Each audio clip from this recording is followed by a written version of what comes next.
Year 2000 brought us The Patriot, a Revolutionary War epic starring Mel Gibson as Benjamin Martin, a reluctant hero drawn into America's fight for independence.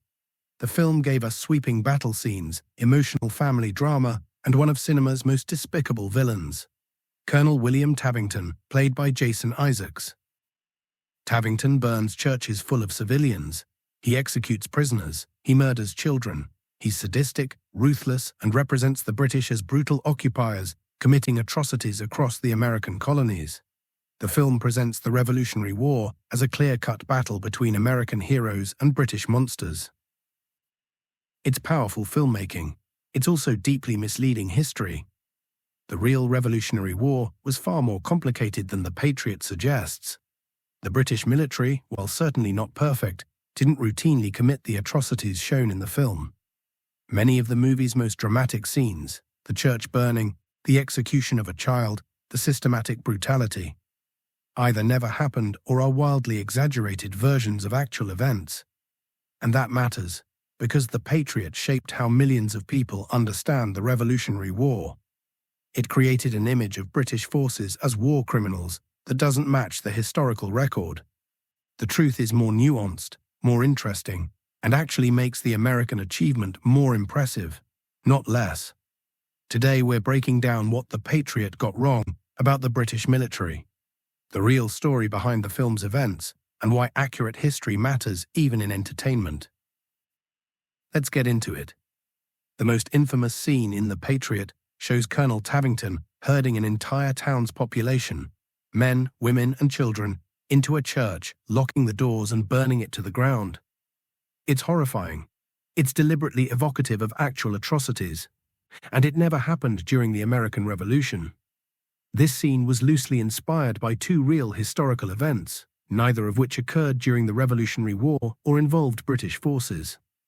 The first inspiration was the Oradour-sur-Glane massacre in France during World War II, where German SS troops herded civilians into a church and burned it, killing 642 people. This was a genuine Nazi war crime. The second was the burning of a church in Czechoslovakia, also by German forces during WWII. By transplanting these World War II Nazi atrocities into the Revolutionary War and attributing them to British forces, The Patriot creates a fundamentally false equivalence. It suggests British forces in America conducted themselves like the SS, which is historically indefensible. Did the British burn buildings during the Revolutionary War? Yes, certainly. Buildings were burned for tactical reasons, to deny resources to the enemy, or sometimes in retaliation for guerrilla attacks. War in the 18th century could be brutal. But the systematic murder of civilians locked in churches, that wasn't British military practice, and there's no evidence it ever happened. The distinction matters. Burning an empty building for tactical purposes is very different from burning civilians alive. One is a military action within the norms of 18th century warfare. The other is a war crime. The Patriot conflates the two to create maximum emotional impact. But in doing so, it grossly misrepresents historical reality. British military officers of the period were aristocrats, who viewed themselves as honourable gentlemen fighting according to established rules of war. These rules, while different from modern standards, did include prohibitions against certain types of violence against civilians. Officers who violated these norms could face court-martial. The idea that a British colonel would casually order the mass murder of civilians in a church is not just unlikely. It's contrary to everything we know about British military culture of the period. This doesn't mean British forces never committed violence against civilians. They did. War is violent, and the Revolutionary War included its share of atrocities. But they were exceptions, not standard practice, and they were far less systematic than The Patriot suggests. Colonel William Tavington is The Patriot's villain, and the film explicitly states he was based on a real person. Lieutenant Colonel Banastre Tarleton, a British cavalry officer who served in the Carolinas during the Revolutionary War. Tarleton was indeed controversial, and he did earn a reputation for aggression and ruthlessness. But the real Tarleton was nothing like the sadistic monster portrayed in the film. Banastre Tarleton was a 26-year-old cavalry officer when he came to prominence during the Carolina campaigns. He commanded the British Legion, a unit of loyalist Americans and British regulars. He was aggressive, energetic, and favored rapid movement and decisive action. His tactics were effective. He won multiple engagements, and his unit was considered one of the British Army's most effective formations in the South. Tarleton's controversial reputation stems primarily from one event, the Battle of Waxhaws in May 1780. American forces under Colonel Abraham Buford were retreating when Tarleton's cavalry caught them. What happened next is disputed. American accounts claim that Buford tried to surrender, but Tarleton's men continued killing, giving rise to the phrase Tarleton's quarter, meaning no quarter given. British accounts claim that after Buford's flag was shot down during the surrender attempt, firing resumed due to confusion, and that the casualties occurred in the chaos of close combat. The truth is probably somewhere between. It was likely a confused, violent engagement where communication broke down and men died unnecessarily. It may have been excessive force, and it certainly damaged Tarleton's reputation. But it wasn't the deliberate massacre of prisoners that the Patriot depicts, and it certainly wasn't accompanied by the execution of children or burning of churches. Importantly, Tarleton was never accused by contemporaries, even hostile American ones, of the specific atrocities shown in The Patriot. He wasn't known for burning churches with civilians inside. He didn't execute children. He didn't routinely murder prisoners in cold blood. After the war, Tarleton returned to Britain, had a successful political career, became a member of Parliament, was promoted to general, and lived to age 78. If he'd been guilty of the war crimes depicted in The Patriot, it's unlikely he would have had such a career. British society, even victorious British society, would have viewed such actions with disgust. The film's Tavington is a composite character who takes Tarleton's name and reputation and adds atrocities from other conflicts and pure fiction to create a villain. It's effective drama, but it's not fair history. To understand what the British actually did and didn't do during the Revolutionary War, we need to understand 18th century military culture and the rules of war as they existed at the time. European military forces in the 1700s operated under a set of conventions that governed warfare. These weren't codified in international treaties the way modern laws of war are, but they were real norms that officers were expected to follow. Violating them could damage an officer's honor and career. These rules included treatment of prisoners. Captured enemy soldiers were to be treated humanely. Officers gave their parole, their word of honor not to escape or fight, and were often allowed considerable freedom. Enlisted prisoners were held in camps or prison ships, which could be harsh, but deliberate mistreatment was frowned upon. Civilians. Civilians were not to be deliberately harmed if they weren't participating in hostilities. Property could be requisitioned for military purposes, but wanton destruction was considered dishonorable. Rape was a capital offense in British military law, and soldiers convicted of it could be hanged. Surrender. Troops who formally surrendered by laying down arms and raising a white flag were to be given quarter, their lives spared. Killing men who had surrendered was considered deeply dishonorable. Limited objectives. War was fought for limited political objectives, not total destruction. The goal was to defeat the enemy's army and force political concessions, not to annihilate the enemy population. These rules weren't always followed perfectly. No rules of war ever are. And they had limitations by modern standards, but they were real constraints on military behavior. British officers violated them at risk to their honor, their careers, and potentially their lives if court-martialed. The Revolutionary War complicated these norms because of its nature as a civil war. From the British perspective, they weren't fighting a foreign nation. They were suppressing a rebellion by British subjects.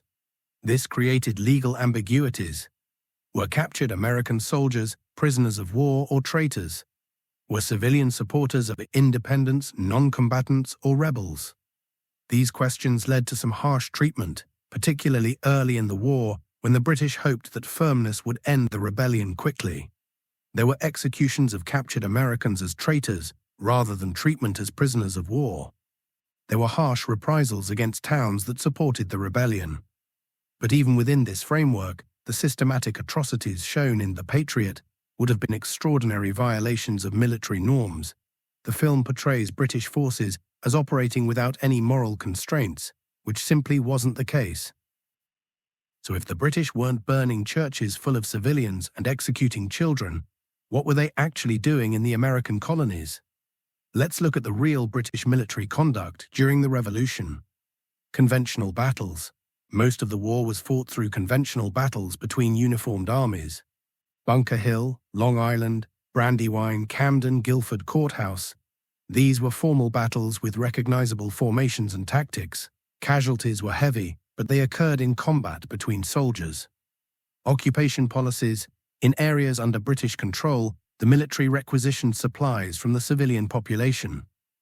This was legal under 18th century norms, but was understandably resented. Soldiers were supposed to pay for what they took, but payment was often in vouchers that might not be honored, or in depreciated currency. This created hardship, but wasn't systematic looting. Loyalist Patriot violence. Much of the brutal fighting in the Revolution, particularly in the South, was between Americans. Loyalists who supported the Crown versus Patriots who supported independence. This fighting was often more vicious than the conflict between British and Continental forces. The British sometimes struggled to control their Loyalist allies, who were fighting neighbors and had personal grievances to settle. Prison conditions. British prison ships, particularly in New York Harbor, were notorious for horrific conditions. Thousands of American prisoners died from disease, malnutrition, and neglect. This was a genuine scandal and represents one of the legitimate criticisms of British conduct. However, it's worth noting that prisons everywhere in the 18th century were death traps. American prisons holding British prisoners were also horrific. This was a systemic problem with 18th century incarceration, not unique British cruelty. Punitive expeditions. British forces did conduct punitive raids against towns that supported the rebellion. Benedict Arnold's raid on New London, Connecticut in 1781 resulted in buildings being burned and some civilians killed. These raids were harsh, but they were military operations against towns providing support to enemy forces, not indiscriminate attacks on innocent civilians. Treatment of slaves. This is a complicated and often overlooked aspect. The British offered freedom to enslaved people who escaped from Patriot masters and joined British lines. Thousands of enslaved people did so. From the British perspective, this was a military strategy to weaken the enemy. From the perspective of enslaved people, it was an opportunity for freedom. The policy was imperfect, and not all promises were kept, but it complicates the simple narrative of British as oppressors. Native American alliances. The British allied with various Native American tribes, particularly in frontier regions. Patriots portrayed this as unleashing savages on innocent settlers. In reality, Native Americans had their own interests and reasons for opposing American expansion. British officials sometimes struggled to control their native allies, and there were certainly atrocities committed. But the simple narrative of British using Native Americans to commit massacres oversimplifies a complex situation. The overall pattern is this. British military conduct in the Revolution was harsh by modern standards, but generally within 18th century norms. There were violations, there were harsh policies, and there was suffering. But the systematic war crimes depicted in The Patriot weren't part of standard British military practice. So why did The Patriot choose to portray the British so negatively? Understanding the filmmaking decisions helps explain how we got this version of history. First, dramatic necessity. Movies need clear heroes and villains. Nuance is difficult in a 2-hour film trying to tell an emotional story. Making the British sympathetic or morally complex would complicate the narrative. The film wants us rooting for Mel Gibson's character without reservation, which is easier if his opponents are monsters. Second, historical film conventions. War movies often exaggerate enemy atrocities. It's a standard technique for building emotional investment. The problem is that audiences may not realize what's exaggerated and what's real. Third, writer's intent. The screenwriter Robert Rodat acknowledged taking inspiration from World War II atrocities. The goal was to create moments of visceral horror that would motivate the protagonist. But transplanting SS-style war crimes into the Revolutionary War creates false historical impressions. Fourth, audience expectations. By 2000, American audiences had certain expectations about Revolutionary War narratives. The British were the bad guys. Making them too sympathetic might have seemed unpatriotic or confusing. The film played into existing myths rather than challenging them. Fifth, commercial considerations. The Patriot was expensive to make and needed to appeal to broad audiences. Nuanced historical accuracy doesn't always translate to box office success. Simple, emotional storytelling does. The result was a film that's dramatically effective but historically problematic. And because many people learn history from movies more than from books, The Patriot's portrayal became how millions of people understood the Revolutionary War. This creates real issues. British historians and educators were outraged by the film's portrayal. It reinforced stereotypes and myths that historians had spent decades trying to correct. It made productive historical conversation harder because people's baseline understanding was so distorted. Now, to be fair to The Patriot, let's talk about what it got right, because there are elements of accuracy worth acknowledging. The divided population. The film shows that not all colonists supported independence. There were committed loyalists who fought for the crown. This is accurate. The revolution was a civil war with neighbors fighting neighbors. Perhaps a third of colonists were loyalists, a third were patriots, and a third were neutral or ambivalent. Guerrilla warfare. The film's depiction of irregular warfare, ambushes, and hit-and-run tactics is reasonably accurate, particularly for the Carolina campaigns. Francis Marion, the Swamp Fox, did conduct guerrilla operations against British forces. These tactics were controversial and complicated the war significantly. The brutality of the Southern campaign, fighting in the Carolinas and Georgia, was particularly vicious, with atrocities committed by both sides. The film captures, albeit in exaggerated form, that this phase of the war was especially bitter. The importance of militia. The film emphasizes militia and irregular forces, which is appropriate. The Continental Army couldn't win alone. Local militia provided crucial support, intelligence, and manpower. The personal cost. The film's focus on how war tears apart families and communities reflects a real dimension of the revolution. Families were divided, property was destroyed, lives were ruined. This human cost is worth depicting. Some tactical details. The film's battle scenes, while Hollywoodized, capture some elements of 18th century warfare. Linear tactics, volley fire, bayonet charges. These are reasonably portrayed, even if compressed for dramatic effect. The problem isn't that The Patriot gets everything wrong. It's that it gets crucial things wrong in ways that distort overall understanding. The balance is off. The atrocities are exaggerated beyond recognition, while the complexity is simplified beyond accuracy. Here's the frustrating thing. The actual Revolutionary War is more interesting than The Patriot's simplified version. The real story includes moral complexity, difficult choices, and human dimensions that make it more compelling, not less. Consider the Loyalists. These weren't just evil collaborators. They were people with genuine reasons for supporting the crown. Some believed in parliamentary government and feared mob rule. Some had economic ties to Britain. Some had sworn oaths of loyalty they took seriously. Some were religious minorities who feared persecution by the Patriot majority. Their perspective isn't the one that won, but it was principled and understandable. Or consider British officers. Many were professional soldiers doing their jobs. Some were sympathetic to American grievances, even while fighting to suppress the rebellion. General Howe, British commander early in the war, was reluctant to devastate the colonies because he hoped for reconciliation. This strategic hesitation may have cost Britain the war, but it reflects moral complexity. The Native American dimension is fascinating and tragic. Many tribes allied with Britain because they recognized that American independence would mean westward expansion and loss of their lands. They were right. The revolution was catastrophic for Native peoples. Their perspective complicates the simple narrative of freedom and independence. Enslaved people saw the revolution as an opportunity. Thousands escaped to British lines seeking freedom. The British promise of freedom was imperfect and sometimes broken, but it offered hope where there had been none. Meanwhile, many Patriot leaders, including Washington and Jefferson, were slaveholders. The irony of fighting for liberty while holding people in bondage wasn't lost on contemporaries and shouldn't be lost on us. The revolution was also a religious conflict. Anglican loyalists versus dissenting patriots, tensions between different religious groups, fears about established churches and religious freedom. This dimension is often overlooked, but was crucial to how people chose sides. And there's the simple human element, people trying to survive a war, protect their families, and navigate impossible choices. Whether to pick a side or stay neutral. Whether to fight or flee. How to keep going when everything is falling apart.